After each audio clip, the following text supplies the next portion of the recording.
Hello Idol Mark, isa po ako sa mga silent listening, at talagang napapabilib ako sa mga nagbahagi ng mga kanilang secret files.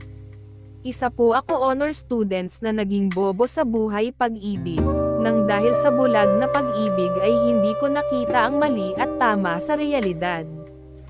Biktima po ako ng isang sex scandal video na kung saan kalat na sa mga social media lalo sa mga adult sites sa internet.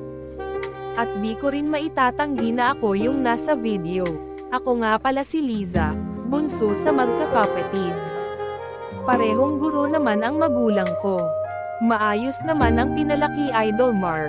Mula elementary ay nakafocus ako sa pag-aaral at payo ng mga magulang ko para manguna sa class, hanggang mag-high school po ako.